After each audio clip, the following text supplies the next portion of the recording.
പ്രിയപ്പെട്ട സഹോദരങ്ങളെ, പെന്തക്കോസ്ത് സഭയുടെ ഒരു വലിയ പാസ്റ്റർ KC ജോൺ പെന്തക്കോസ്ത് സഭയിൽ ഒരു വിപ്ലവം ഉണ്ടാക്കിക്കൊണ്ടിരിക്കുകയാണ്. ആ വിപ്ലവത്തിൻ്റെ പേര് ആഭരണ വർജനം പിൻവലിക്കൽ എന്നുള്ള വിഷയമാണ്. അതായത് ഇത്രയും കാലം പെന്തക്കോസ്ത് സഭകൾ ആഭരണം ഇടരുത് എന്ന് പഠിപ്പിച്ചു. അത് വലിയൊരു തെറ്റായിപ്പോയി. അതിനാൽ സമൂഹം മുഴുവൻ പെന്തക്കോസ്ത് സഭയെ കൾട്ട് എന്ന് വിശേഷിപ്പിച്ചു. ആഭരണം ഇടരുത് എന്നുള്ള വിഷയം വചനാധിഷ്ഠിതമല്ല, അതുകൊണ്ട് ആഭരണം ഇടാം എന്ന് പറഞ്ഞുകൊണ്ട് ഇദ്ദേഹം ഇപ്പോൾ പെന്തക്കോസ്ത് സഭകൾക്കിടയിൽ ഒരു പ്രചരണം നടത്തിക്കൊണ്ടിരിക്കുകയാണ്. പക്ഷെ ഞാനിതിവിടെ പറയാനുള്ള കാരണം രണ്ട് കാരണങ്ങളാണ്.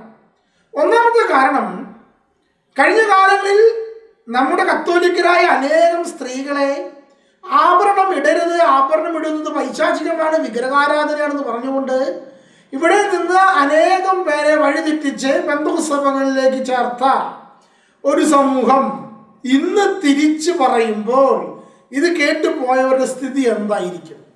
അന്ന് വചനത്തിൽ ഉണ്ട് എന്ന് പറഞ്ഞുകൊണ്ട് തെറ്റിദ്ധരിപ്പിച്ചു പോയവർ ഇന്ന് വചനത്തിൽ ഇല്ല എന്ന് അവർ തന്നെ പറയുമ്പോൾ ഈ സ്ത്രീകളുടെ സ്ഥിതി എന്തായിരിക്കും? ഒന്നാമത്തെ വിഷയം, അതായത് കത്തോലിക്ക സഭയുടെ 2000 വർഷത്തെ സഭയുടെ വിശ്വാസത്തിൻ്റെ പ്രാക്ടീസ് എന്ന് പറയുന്നത് ഈ നൂറ്റാണ്ടിൽ പൊന്തി വന്ന 1903 മുതൽ ആരംഭിച്ച പെന്തക്കോസ്ത് സഭകൾക്ക് ഇല്ലാത്തത് കൊണ്ട് ഉണ്ടാക്കിയെടുത്ത നിയമങ്ങളുടെ വ്യർത്ഥത ഇവിടെ ചൂണ്ടിക്കാണിക്കപ്പെടുകയാണ്. ഇതൊന്ന്. രണ്ടാമത്, ഞാൻ ഈ വീഡിയോയിൽ കണ്ട് ശ്രദ്ധിച്ച മറ്റൊരു കാര്യമാണ്. അതിൽ പറയുകയാണ് കത്തോലിക്കർ മൂത്താൽ പെന്തക്കോസ്താകും എന്ന് പറയുകയാണ്. ഇന്ന് പലരുടെയും ഉള്ളിലുള്ള തെറ്റിദ്ധാരണയാണ് കത്തോലിക്കർ മൂത്താൽ പെന്തക്കോസ്താകും. ഈ രണ്ട് വിഷയത്തെക്കുറിച്ച് പറയാൻ ആഗ്രഹിക്കുകയാണ്. നമുക്കതിന് മുമ്പ് വീഡിയോ ഒന്ന് കാണാം. ഈ കരിസ്മാറ്റിക്കാരുടെ കാര്യം പറഞ്ഞല്ലോ, കരിസ്മാറ്റിക് മൂത്ത് പെന്തക്കോസ്താകും. അങ്ങനെ ആ കൂട്ടത്തിൽ ഊരുക എന്നൊരു വ്യവസ്ഥ ഇല്ലായിരുന്നെങ്കിൽ എല്ലാം പെന്തക്കോസ്തായത് സഹോദരിമാരാണല്ലോ. അതെ അതെ അതെ. നമ്മള് ചരിത്രത്തിൽ നമ്മൾ ചെയ്തൊരു അബദ്ധമായിട്ട് തോന്നുന്നുണ്ട്. വലിയ അബദ്ധമായിരുന്നു, വലിയൊരു അബദ്ധമാണ്. നല്ല ഉദ്ദേശത്തിൽ ചെയ്തത്, പക്ഷെ അത് ഒരുപാട് ആളുകൾ മുമ്പോട്ട് വരാൻ തടസ്സമായി തീർന്നു. നമ്മളെ അത് കൾട്ടായിട്ട് കാണുകയും ചെയ്തല്ലേ. കൾച്ചറൽ പ്രശ്നം മാത്രമല്ല, അപ്പോസ്തലിക ഉപദേശത്തിലൊന്നും ഇതില്ലല്ലോ, അവരുടെ ഒരു വിഷയമല്ല. എന്തായാലും ആഭരണം വർജിക്കണം എന്നുള്ളത് ബൈബിൾ അധിഷ്ഠിതമല്ല, അപ്പസ്തോലിക ഉപദേശത്തിൽ ഇല്ല എന്ന് പറഞ്ഞതിലൂടെ ഒരു കാര്യം മറം നീക്കി പൊന്തി വന്നു. അതായത് ഇത്രയും കാലം അനേകം പേരെ പറ്റിച്ചുകൊണ്ടാണ്, വചനം പറഞ്ഞ് പറ്റിച്ചുകൊണ്ടാണ് അനേകം പേരെ ആകർഷിച്ചു കൊണ്ടുപോയത്. രണ്ടാമതൊരു കാര്യം തിരിച്ചറിയുകയാണ്, ഇങ്ങനൊരു വിഷയമില്ലായിരുന്നെങ്കിൽ എല്ലാ കത്തോലിക്കരും, എല്ലാ ഓർത്തഡോക്സുകാരും, എല്ലാ CSIക്കാരും കൂട്ടത്തോടെ പെന്തക്കോസ്തായി മാറിയനേ എന്ന്. മൂന്നാമതൊരു വിഷയം പറയുകയാണ്, കരിസ്മാറ്റിക് മൂത്താൽ പെന്തക്കോസ്താകുമെന്ന്. പ്രിയപ്പെട്ട സഹോദരങ്ങളെ, കരിസ്മാറ്റിക് മൂത്താൽ പെന്തക്കോസ്താകില്ല. പിന്നെ എപ്പോഴാണ് പെന്തക്കോസ്താകുന്നത്? കരിസ്മാറ്റിക് പ്രസ്ഥാനം കടന്നു വന്നപ്പോൾ കരിസ്മാറ്റിക്കിലൂടെ അനേകം പേർ വിശ്വാസത്തിൽ ആഴപ്പെടാൻ തുടങ്ങി. ഈ വിശ്വാസത്തിൽ സംശയങ്ങൾ ഉണ്ടാകുമ്പോൾ വ്യതിചലിച്ചപ്പോഴാണ് പെന്തക്കോസ്താകുന്നത്.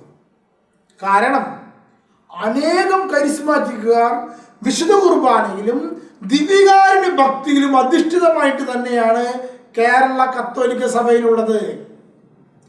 പരിശുദ്ധ അമ്മയെയോ ദിവ്യകാരുണ്യ ആരാധനയെയോ വിശുദ്ധ കുർബാനയെയോ തള്ളിപ്പറയാൻ ഒരു കരിസ്മാറ്റിക്കുകാരനും സാധ്യമല്ല. പിന്നെ എന്താണ് കരിസ്മാറ്റിക് പ്രസ്ഥാനത്തിനും പെന്തക്കോസ്ത് പ്രസ്ഥാനത്തിനും പൊതുവിലുള്ളത്? ഒന്ന് പ്രാർത്ഥനാ രീതിയാണ്. പ്രാർത്ഥന രീതി എന്ന് പറയുന്നത് കരങ്ങൾ ഉയർത്തി സ്തുതിച്ചു പ്രാർത്ഥിക്കുന്ന പ്രാർത്ഥന രീതി പെന്തക്കോസ്തക്കാരും ചെയ്യുന്നുണ്ട്, കരിസ്മാറ്റിക്കുകാരും ചെയ്യുന്നുണ്ട്. ഭാഷാവർത്തി സ്തുതിച്ചു പ്രാർത്ഥിക്കുന്ന രീതി കരിസ്മാറ്റിക്കുകാരും ചെയ്യുന്നുണ്ട്, പെന്തക്കോസ്തക്കാരും ചെയ്യുന്നുണ്ട്. അപ്പൊ അതുകൊണ്ട് എല്ലാം ഒന്നായി എന്നാണ് തെറ്റിദ്ധരിക്കുന്നത്. കത്തോലിക്ക സഭയിൽ വിവിധങ്ങളായ പ്രാർത്ഥന രീതികളുണ്ട്. ഇഗ്നേഷ്യസ് ലയോളയുടെ രീതിയുണ്ട്, അമ്മ ത്രേസ്യയുടെ രീതിയുണ്ട്, ഫ്രാൻസിസ്കൻ രീതികളുണ്ട്, അതുപോലെ തന്നെ കരിസ്മാറ്റിക് രീതിയുമുണ്ട്. അപ്പോൾ ഏതെങ്കിലും ഒരു പ്രാർത്ഥനാ രീതി അത് പെന്തക്കോസ്തുകാരെ പോലെയാണ് എന്നുള്ളത് കൊണ്ട് മാത്രം അവർ അതിലേക്ക് പോകുന്നില്ല. പിന്നെ രണ്ടാമത് പറയുന്നൊരു കാര്യം, കരിസ്മാറ്റിക് ഉപയോഗിക്കുന്ന ആരാധന ഗാനങ്ങൾ പെന്തക്കോസ്തുകാർ ഉപയോഗിക്കുന്ന ആരാധന ഗാനങ്ങളുടെ പകർപ്പാണ്, അല്ലെങ്കിൽ അത് തന്നെയാണ് എന്നാണ് മറ്റൊരു വിഷയം. കർത്താവിനെ സ്തുതിക്കുന്ന ഗാന ശുശ്രൂഷ എന്നുള്ളത് പെന്തക്കോസ്തുകാരുടെ ഒരു പ്രധാനപ്പെട്ട ഇവന്റ് തന്നെയാണ്. ഒരു പ്രാർത്ഥന രീതിയിലത്തെ ആ ഒരു സെറ്റ് തന്നെയാണ്, കൊയർ സെറ്റ് തന്നെ അവർക്കുണ്ടായിരിക്കും.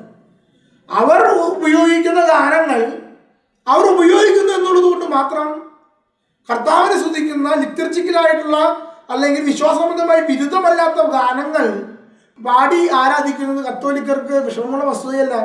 അതുകൊണ്ട് ആരും കരിസ്മാറ്റിക്കുകാർ ആരും പെന്തക്കോസ്തിയാകുന്നില്ല.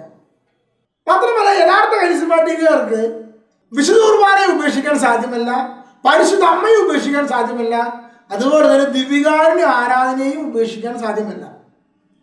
അപ്പോൾ യഥാർത്ഥത്തിൽ സംഭവിക്കുന്നത് എന്താ? കരിസ്മാറ്റിക്കുകാരായിരിക്കുന്ന ആളുകളുടെ ഭവനങ്ങളിലേക്ക് നമുക്ക് പ്രാർത്ഥിക്കാമെന്ന് പറഞ്ഞുകൊണ്ട് പല പെന്തക്കോസ്തുകാർ കയറി ചെല്ലുന്നു. എന്നിട്ട് പ്രാർത്ഥനാ ജീവിതത്തിൽ കടന്നു വന്ന കരിസ്മാറ്റിക്കുകാരായ വ്യക്തികളെ, പാവപ്പെട്ട വ്യക്തികളെ, വിശ്വാസത്തിൽ അറിവ് കുറവുള്ള വ്യക്തികളെ തെറ്റിദ്ധരിപ്പിച്ചുകൊണ്ട് നിങ്ങൾ ഒന്നാണെന്ന് പറഞ്ഞുകൊണ്ട് അവരെ ഇതിലേക്ക് ചാടിക്കുന്നു. ഈ പ്രാർത്ഥനകളുടെ വ്യത്യാസം മനസ്സിലാക്കാത്തത് കൊണ്ട് അവർ ഒരുപക്ഷെ അതിൽ പെട്ടുപോകുന്നു എന്നുള്ളതാണ് സംഭവിക്കുന്നത്. പിന്നെ ചില കരിസ്മാറ്റിക് പ്രഘോഷകർ പെന്തക്കോസ്തു പ്രഘോഷകരുടെ രീതിയിലുള്ള ശൈലി ഏറ്റുപിടിച്ച് അതുപോലെ പ്രഘോഷിക്കുന്നത് കാണുമ്പോൾ രണ്ടും ഒന്നാണോ എന്നൊരു ധാരണ ചില കരിസ്മാറ്റിക്കുകൾക്ക് ഉണ്ടാകുമ്പോഴാണ് ചിലർക്ക് കരിസ്മാറ്റിക്കാർ പെന്തക്കോസ്തിലേക്ക് പോകുന്നത്. എന്നാൽ യഥാർത്ഥത്തിൽ കരിസ്മാറ്റിക് പ്രസ്ഥാനം സഭയിൽ സജീവമാകുന്നതിന് മുമ്പാണ് പെന്തക്കോസ്ത് സഭകളിലേക്ക് കത്തോലിക്കർ കൂടുതലായി ഒഴുകിപ്പോയിട്ടുള്ളത്. പെന്തക്കോസ്ത് പ്രസ്ഥാനങ്ങൾ ഇന്ന് ഈ അവസ്ഥയിൽ നിൽക്കുന്നതിന് കാരണം കരിസ്മാറ്റിക് പ്രസ്ഥാനം കത്തോലിക്ക സഭയിൽ ശക്തമായി വന്നു എന്നുള്ളത് കൊണ്ടാണ്. പെന്തക്കോസ്ത് രീതിയിലുള്ള പ്രാർത്ഥന രീതികളെല്ലാം കത്തോലിക്കർക്ക് വളരെ വ്യക്തമായിട്ട് അറിയാനും ആ രീതിയിൽ പ്രാർത്ഥിക്കാനും കത്തോലിക്കർക്ക് അറിയാം, കരിസ്മാറ്റിക്കാർക്ക് അറിയാം.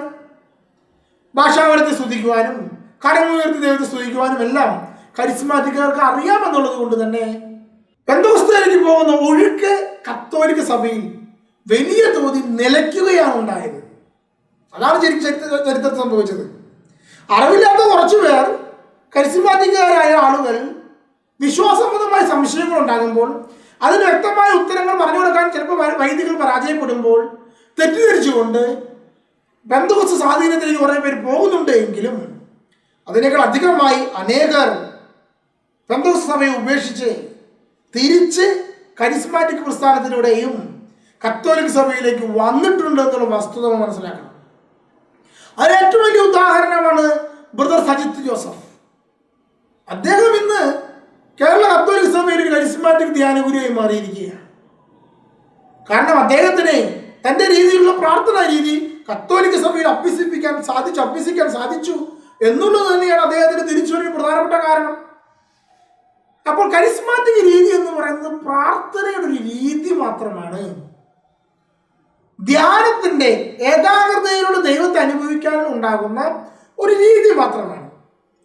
സാധാരണ ധ്യാനാത്മക പ്രാർത്ഥനകൾ ഫ്രാൻസിസ്കൻ രീതിയോ അഗസ്റ്റിയോസിന്റെ രീതിയോ അതുമല്ലെങ്കിൽ കുരിശുവിശുദ്ധ യോഹന്നാന്റെ രീതിയോ അമ്മ ത്രേസ്യ രീതി എന്ന് പറയുന്നത് പഞ്ചേന്ദ്രിയങ്ങളെ അടക്കി സ്വന്തം ഉള്ളിലേക്ക് പ്രവേശിച്ചുകൊണ്ട് ദൈവത്തെ ധ്യാനിക്കുകയാണെങ്കിൽ, കരിസ്മാറ്റിക് രീതി എന്ന് പറയുന്നത് പഞ്ചേന്ദ്രിയങ്ങളെ ദൈവത്തിലേക്ക് ഉയർത്തി അതിന്റെ മാക്സിമത്തിൽ ദൈവത്തെ ആരാധിക്കുക എന്ന രീതിയാണ്.